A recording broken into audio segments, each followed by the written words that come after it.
Pemirsa mewali kepanggihnya ni kasus rabies pada ring asu ring dan pasar boleh uratian oleh angga DPRD. Santukan sedurungnya ni wewidangan puniki kekantenang bebas saking pengelahlah kasus rabies duk sawatara warsa Nelintang.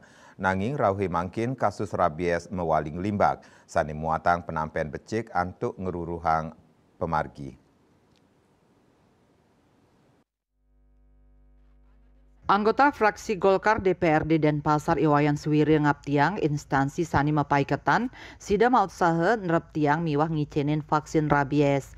Tios punike dan ngaptiang mangde petugas ngelaksanayang patroli miwah pembinaan majang ubuh-ubuhan keramane sani dangan ngelahlahin rabies. Lianan punike, Dinas Pertanian Kota Denpasar tal rajek tur ngelantur ngemarkiang vaksinasi. Kantos mangkin wilangan asu sanis sampun mevaksin ring Denpasar, kantos langkungan 6 dasa talian ukut. Kepala Bidang Peternakan dan Kesehatan Hewan Dinas Pertanian Kota Denpasar, Dr. Hewan Nimadi Suparmi Mausang, paiketandane madwe anceng ring pemargin vaksinasi rabies warsane mangkin kaulengang ulung 10% saking populasi. Selanturnya nih kantos Oktober wilangan kasus asu sani positif rabies wenten 17 kasus. Manut dane rauhe mangkin kasus asu rabies sampun nyan santedun. Ring September warsa kali tali 3 likur wantah kepanggih siki kasus abulan.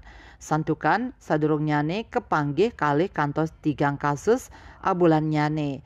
Kadis Pertanian Denpasar Anak Agung Gede Bayu Brahmasta Mausang, pemargin vaksinasi rabies anutin kalah nyane, sampun nyelehin kahanan zona prioritas sane kepanggih wenten kasus rabies. Lianan punike taler kemargiang makudang-kudang usaha untuk nyelehin populasi hewan penular rabies HPR. Pengawasan lalu lintas HPR taler raja kemargiang. Asmara Putra Bali Pos Nguningaya.